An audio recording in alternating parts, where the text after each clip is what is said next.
नमो भगवते वासुदेवाय। 8वां अध्याय। नरसिंह भगवान का प्रादुर्भाव, हिरण्यकशिपु का वध एवं ब्रह्मादि देवताओं द्वारा भगवान की स्तुति। नारद जी कहते हैं, प्रहलाद जी का प्रवचन सुनकर दैत्य बालकों ने उसी समय से निर्दोष होने के कारण उनकी बात पकड़ ली। गुरु जी की दूषित शिक्षा की ओर उन्होंने ध्यान ही न दिया। जब गुरु जी ने देखा कि उन सभी विद्यार्थियों की बुद्धि एकमात्र भगवान में स्थिर हो रही है, तब वे बहुत घबराए और तुरंत हिरण्यकशिपु के पास जाकर निवेदन किया। अपने पुत्र प्रहलाद की इस असह्य और अप्रिय अनीति को सुनकर क्रोध के मारे उसका शरीर थर थर कांपने लगा। अंत में उसने यही निश्चय किया कि प्रहलाद को अब अपने ही हाथ से मार डालना चाहिए। मन और इंद्रियों को वश में रखने वाले प्रहलाद जी बड़ी नम्रता से हाथ जोड़कर चुपचाप हिरण्यकशिपु के सामने खड़े थे और तिरस्कार के सर्वथा अयोग्य थे। परंतु हिरण्यकशिपु स्वभाव से ही क्रूर था। वह पैर की चोट खाए हुए सांप की तरह फुफकारने लगा। उसने उनकी ओर पाप भरी टेढ़ी नजर से देखा और कठोर वाणी से डांटते हुए कहा, मूर्ख, तू बड़ा उदंड हो गया है। स्वयं तो नीच है ही, अब हमारे कुल के और बालकों को भी फोड़ना चाहता है। तूने बड़ी ढिठाई से मेरी आज्ञा का उल्लंघन किया है। आज ही तुझे यमराज के घर भेजकर इसका फल चखाता हूँ। मैं तनिक सा क्रोध करता हूँ तो तीनों लोक और उनके लोकपाल कांप उठते हैं। फिर मूर्ख, तूने किसके बलबूते पर निडर की तरह मेरी आज्ञा का विरुद्ध काम किया है?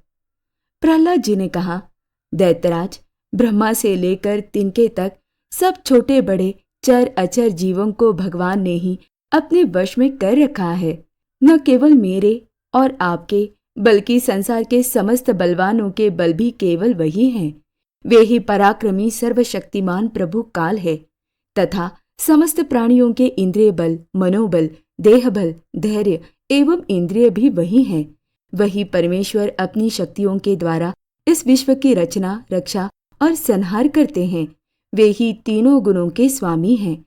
आप अपना ये आसुर स्वभाव छोड़ दीजिए। अपने मन को सबके प्रति समान बनाइए। इस संसार में अपने वश में न रहने वाले कुमार्गगामी मन के अतिरिक्त और कोई शत्रु नहीं है। मन में सबके प्रति समता का भाव लाना ही भगवान की सबसे बड़ी पूजा है।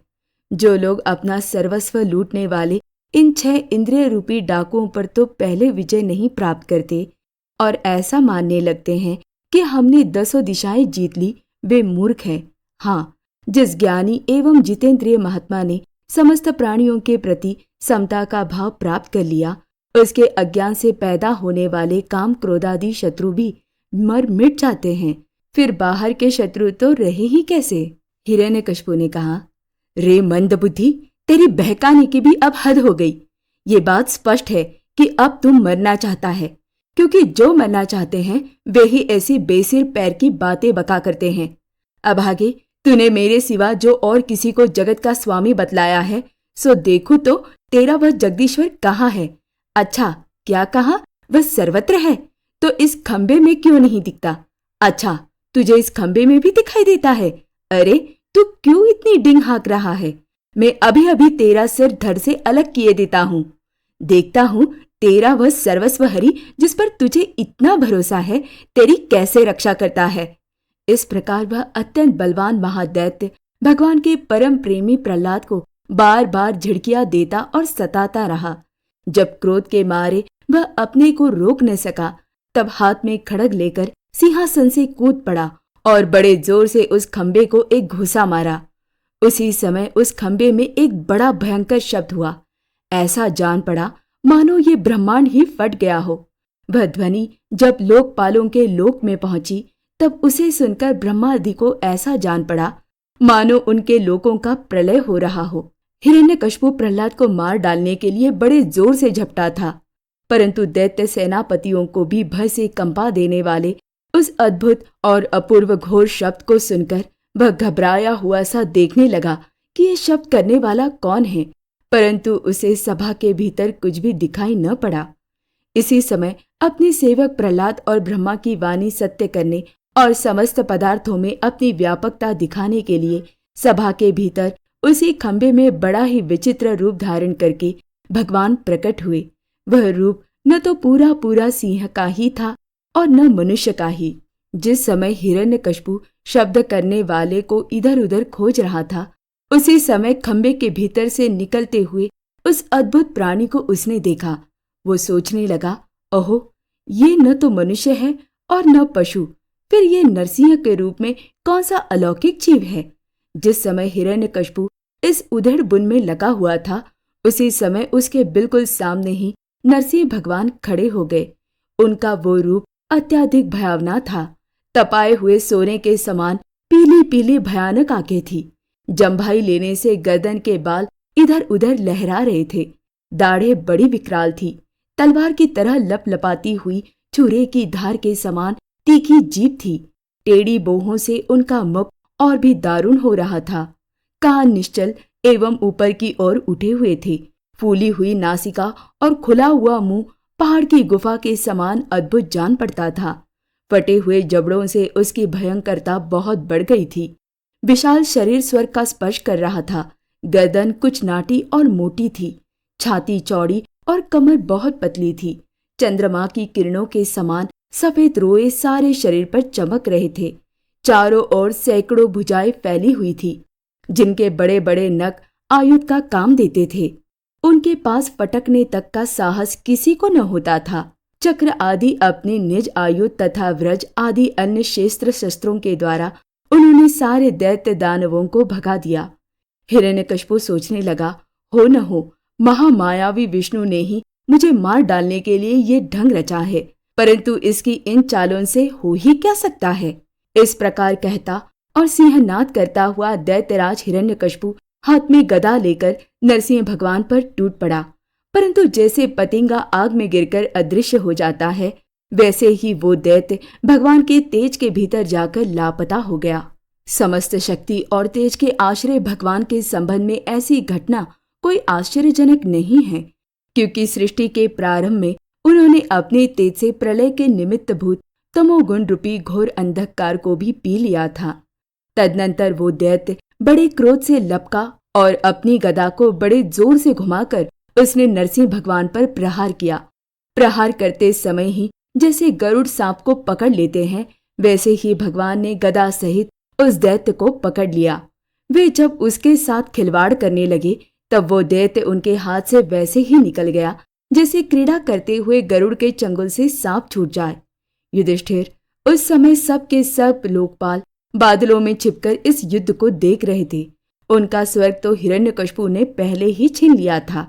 जब उन्होंने देखा कि वह भगवान के हाथ से छूट गया, तब वे और भी डर गए। हिरण्यकशिपु ने भी यही समझा कि नरसिंह ने मेरे बलवीर से डरकर ही मुझे अपने हाथ से छोड़ दिया है। इस विचार से उसकी थकान जाती रही और वो युद्ध के लिए ढाल तलवार लेकर फिर उनकी ओर दौड़ पड़ा।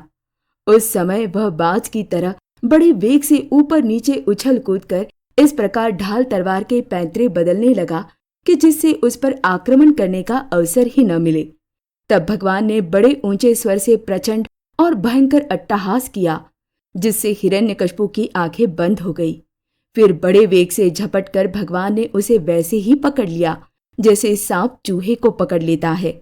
जिस हिरण्यकशिपु के चमड़े पर वज्र की चोट से भी खरोच नहीं आई थी, वही अब उनके पंजे से निकलने के लिए जोर से छटपटा रहा था। भगवान ने सभा के दरवाजे पर ले जाकर उसे अपनी जांघों पर गिरा लिया और खेल खेल में अपनी नखों से उसे उसी प्रकार फाड़ डाला जैसे गरुड़ महाविषधर सांप को चीर डालते हैं। उसी समय उनकी क्रोध से भरी विकराल आंखों की ओर देखा नहीं जाता था। वे अपनी लपलपाती हुई जीभ से फैले हुए मुंह के दोनों कोने चाट रहे थे। खून के छींटों से उनका मुंह और गर्दन के बाल लाल हो रहे थे। हाथी को मारकर गले में आंतों की माला पहने हुए मृगराज के समान उनकी शोभा हो रही थी। उन्होंने अपने तीखे नखों से हिरण्यकशिपु का कलेजा फाड़कर उसे जमीन पर पटक दिया। उस समय हजारों दैत्य दानव हाथों में शस्त्र लेकर भगवान पर प्रहार करने के लिए आए, पर भगवान ने अपनी भुजा रूपी सेना से, लातों से और नख रूपी शस्त्रों से चारों ओर खदेड़ खदेड़ कर उन्हें मार डाला। युधिष्ठिर उस समय भगवान नरसिंह के गर्दन के बालों की फटकार से बादल तितर बितर होने लगे। उनके नेत्रों की ज्वाला से सूर्य आदि ग्रहों का तेज फीका पड़ गया। उनके श्वास के धक्के से समुद्र शुद्ध हो गए। उनके सिंहनाद से भयभीत होकर दिग्गज चिघाड़ने लगे। उनके गर्दन के बालों से टकराकर देवताओं के विमान अस्त व्यस्त हो गए। स्वर्ग डगमगा गया। उनके पैरों की धमक से भूकंप आ गया। वेग से पर्वत उड़ने लगे और उनके तेज की चकाचौंध से आकाश तथा दिशाओं का दिखना बंद हो गया। इस समय नरसिंह भगवान का सामना करने वाला कोई दिखाई न पड़ता था। फिर भी उनका क्रोध अभी बढ़ता ही जा रहा था। वे हिरण्यकशिपु की राजसभा में ऊंचे सिंहासन पर जाकर विराज हो गए। उस समय उनके अत्यंत तेजपूर्ण और क्रोध भरे भयंकर चेहरे को देखकर किसी का भी साहस न हुआ कि उनके पास जाकर उनकी सेवा करे।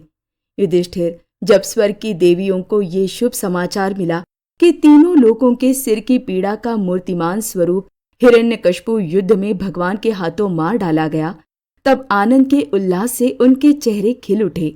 वे बार बार भगवान पर पुष्पों की वर्षा करने लगी। आकाश में विमानों से आए हुए भगवान के दर्शनार्थी देवताओं की भीड़ लग गई। देवताओं के ढोल और नगाड़े बजने लगे। गंधर्वराज गाने लगे। अप्सराएं नाचने लगी। तात इसी समय ब्रह्मा, इंद्र, शंकर आदि देवता, ऋषि, पितर, सिद्ध, विद्याधर, महानाग, मनु, प्रजापति, गंधर्व, अप्सराएं, चारण, यक्ष, किमपुरुष, वेताल, सिद्ध, किन्नर, सुनंद, कुमुद आदि भगवान के सभी पार्षद उनके पास आए। उन लोगों ने सिर पर अंजलि बांधकर सिंहासन पर विराजमान अत्यंत तेजस्वी नरसिंह भगवान की थोड़ी दूर से अलग अलग स्तुति की। ब्रह्मा जी ने कहा, प्रभु, आप अनंत है। आपकी शक्ति का कोई पार नहीं पा सकता।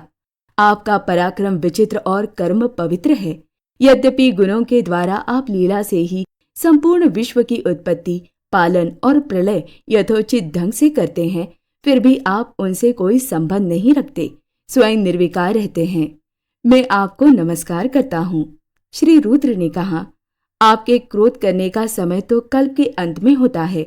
यदि इस तुच्छ दैत्य को मारने के लिए ही आपने क्रोध किया है तो वो भी मारा जा चुका। उसका पुत्र आपकी शरण में आया है। भक्तवत्सल प्रभु, आप अपने इस भक्त की रक्षा कीजिए। इंद्र ने कहा, पुरुषोत्तम, आपने हमारी रक्षा की है। आपने हमारे जो यज्ञ भाग लौटाए हैं वे वास्तव में आप अंतर्यामी के ही है। दैत्यों के आतंक से संकुचित हमारे हृदय कमल को आपने प्रफुल्लित कर दिया। वो भी आपका ही निवास स्थान है। ये जो स्वर्गादि का राज्य हम लोगों को पुनः प्राप्त हुआ है, ये सब काल का ग्रास है। जो आपके सेवक हैं उनके लिए ये है ही क्या? स्वामिन, जिन्हें आपकी सेवा की चाह है वे मुक्ति का भी आदर नहीं करते, फिर अन्य भोगों की तो उन्हें आवश्यकता ही क्या है? ऋषियों ने कहा, पुरुषोत्तम, आपने तपस्या के द्वारा ही अपने में लीन हुए जगत की फिर से रचना की थी और कृपा करके उसी आत्म तेज स्वरूप श्रेष्ठ तपस्या का उपदेश आपने हमारे लिए भी किया था। इस दैत्य ने उसी तपस्या का उच्छेद कर दिया था। शरणागत वत्सल, उस तपस्या की रक्षा के लिए अवतार ग्रहण करके आपने हमारे लिए फिर से उसी उपदेश का अनुमोदन किया है। पितरों ने कहा, प्रभु, हमारे पुत्र हमारे लिए पिंडदान करते थे। ये उन्हें बला छीनकर खा जाया करता था। जब वे पवित्र तीर्थ में या संक्रांति आदि के अवसर पर नैमित्तिक तर्पण करते या तिलांजलि देते, तब उसे भी ये पी जाता। आज आपने अपने नखों से उसका पेट फाड़कर वो सब का सब लौटाकर मानो हमें दे दिया। आप समस्त धर्मों के एकमात्र रक्षक हैं।